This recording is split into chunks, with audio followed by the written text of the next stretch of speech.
जय विश्वनाथ। नमस्कार। जाने कैसे प्राप्त होगा राजयोग। अक्सर देखा गया है कि लोग नाना प्रकार के उपाय करते हैं जीवन में सफल होने के लिए और उम्मीद भी बहुत रखते हैं, पर राजयोग प्राप्त नहीं हो पाता है। नौकरी के योग बनते हैं, नौकरी के योग प्राप्त नहीं हो पाते हैं। कर्म करते हैं पर सफलताएं नहीं मिलती हैं। कैसे प्राप्त होगा हमको राजयोग, कैसे पता चलेगा हमको राजयोग है। तो अपनी जन्म कुंडली में आप देखिए 10वां घर जो कर्म का घर है, कौन सा कर्म करना चाहिए, किस ढंग से करना चाहिए जिससे होगी आपकी जीवन में ऊंचाइयों की ओर प्राप्त हो सकेंगे, जिससे आपसे लोग प्रभावित हो सकेंगे। कई लोग देखते हैं कि कई लोग मेहनत करते हैं पर कुछ नहीं मिलता है। कई लोग सुबह से लेकर शाम तक मेहनत करते हैं, नहीं प्राप्त हो पाता है। कई लोग स्पोर्ट्स में जाते हैं, नहीं कुछ मिलता है। कई लोग राजयोग प्राप्त करने के लिए नेतागिरी में चले जाते हैं पर नहीं मिलता है। कई लोग नाना प्रकार के स्टोन धारण कर लेते हैं, उससे भी कुछ नहीं होता है।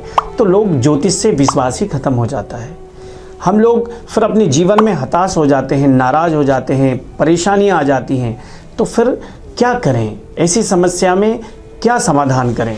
तो आप अपनी जन्म कुंडली को दिखाइए, उस कुंडली में देखिए 10वें घर की राशि कैसी स्थिति में है, उसमें कौन सा ग्रह बैठा हुआ है और ऐसा पूरी कुंडली में ऐसा कौन सा ग्रह है जो आपको लेके जाएगा ऊंचाइयों की ओर।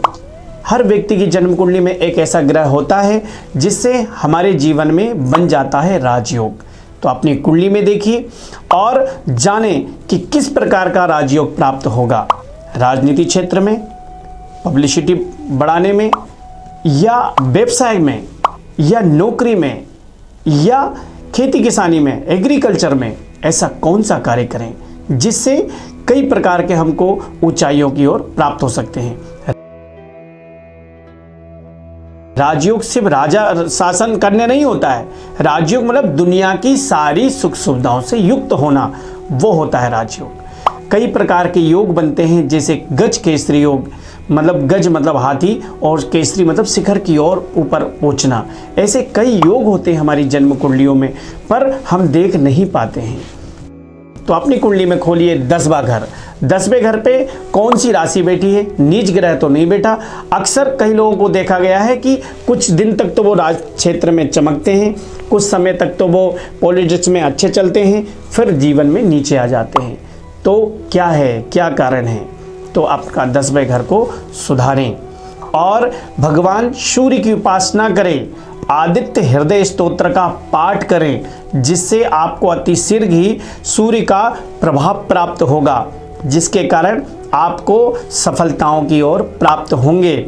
और क्या करें, भगवान गणेश जी की उपासना करने से, भगवान शिव की उपासना करने से भी हमको राजयोग के योग प्रबल बन जाते हैं। और क्या करें, तो देखिए 10वें घर में यदि मेष राशि बैठी हुई है तो हमको जीवन में नौकरी से संबंधित, हमको सेना से संबंधित राजयोग प्राप्त होता है। यदि वृषभ राशि यदि बैठी हुई है तो हमको व्यवसाय से राजयोग प्राप्त होता है। यदि मिथुन राशि बैठी हुई है तो हमको बुद्धि विवेक से हम जीवन में सफलताएं प्राप्त करते हैं। कर्क राशि बैठी हुई है तो भी हम जीवन में लग्जरी जीवन को सुख भोगते हैं। किससे? व्यवसाय से, नेटवर्क मार्केटिंग से हम जीवन में लाभ प्राप्त होता है। अगर सिंह राशि बैठी है तो कन्फर्म आप मेडिकल, एग्रीकल्चर या तो आपको राजनीति क्षेत्र में आप राजयोग प्राप्त कर सकते हैं।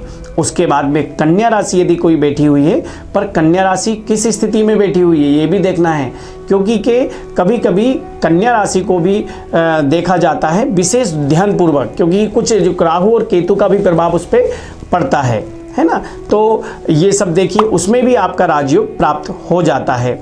उसके बाद में जो तुला राशि है, तुला राशि वाले जातक अगर 10वें घर में हैं, उससे भी आपको जीवन में ऐशो आराम प्राप्त होते हैं, भौतिक सुखों की विशेष प्राप्ति होती है, उससे भी एक राजयोग बनता है। तुला राशि के बाद में आती है वृश्चिक राशि।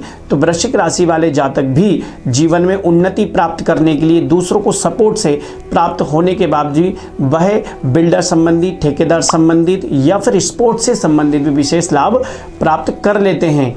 उसके बाद में धनु राशि आती है। धनु राशि के स्वामी गुरु होते हैं, जिसके कारण गुरु आप आपको ज्ञान से, है ना, इसके कारण आप बुद्धि विवेक से आप किसी भी व्यवसाय में जाएं, बैंक संबंधित, है ना, शेयर मार्केट संबंधित या किसी भी चीज़ में आप राजयोग प्राप्त कर सकते हैं, है ना, मेडिकल संबंधित भी प्राप्त कर सकते हैं। उसके बाद में मकर राशि आती है, तो मकर राशि के स्वामी भी शनि होते हैं। शनि बहुत ऊंचाइयों पर लेके जाते हैं। देखिए, शनि और सूर्य का जीवन में राजयोग प्राप्त करना 10वें घर में, क्योंकि 10वें घर का कारक ही शनि होता है, तो वह बहुत जल्दी ही राजयोग प्राप्त करा सकता है, पॉलिटिक्स में प्राप्त करा सकता है, ठीक है ना। उसके बाद में जमीन संबंधित में, प्रॉपर्टी संबंधित में, है ना, रियल एस्टेट में बहुत जल्दी आपको शनि प्राप्त करा सकता है। फिर उसके बाद में कुंभ राशि भी आपकी जो 12वें नंबर की राशि यदि 10वें घर में बैठी है तो उसमें भी आप बहुत जल्दी विकसित हो सकते हैं, मीडिया से, है ना, एग्रीकल्चर से, ज़मीन से, अनाज से, है ना, केमिकल से, है ना, और राजनीति क्षेत्र में भी आप ऐसे व्यक्ति जाते हैं। उसके बाद में मीन राशि आती है। मीन राशि के स्वामी गुरु ही हैं, मैंने बता ही दिया। पर कभी कभी यदि कर्म भाव पे, यदि 10वें घर पे यदि राहु का भी वास होता है तो वो स्वाभाविक रूप से एक बार जीवन में राजनेता बनता है और वो उसको कुछ ना कुछ पद प्राप्त भी होता है। पर आपने कुंडली में देखिए कहीं राहु या कोई पापी ग्रह उस ग्रह पे 10वें घर पे बैठा तो नहीं है। यदि शुभ ग्रह बैठा है तो कितनी डिग्री और अंश का बैठा हुआ है, तब जाके आपको राजयोग प्राप्त होता है। एक मूल मंत्र मैं आपको बताता हूं जिसके कारण आपको अतिशीघ्र राजयोग प्राप्त होगा। देखिए, जीवन में यदि चमकना है तो चमकने की तरह आपको उतनी मेहनत भी करना होगी, और मेहनत करने के लिए आपके इष्ट को मजबूत भी चाहिए। आपका इष्ट जिस पे आप अपनी कुंडली में दिखाइए, पंचम भाव में जो राशि बैठी है या जो ग्रह बैठे हैं वो आपके इष्ट का कारक होते हैं। हमारे जब पितरों की, माता पिता की या इष्ट की कृपा नहीं होगी तब तक हमारा राजयोग नहीं प्राप्त होगा। कई लोग मेहनत तो करते हैं, माता पिता को खुश नहीं कर पाते हैं। तो अपने पंचम भाव को शुद्ध करिए, इष्ट को मजबूत करिए और अपने माता पिता से अच्छे संबंध बनाइए।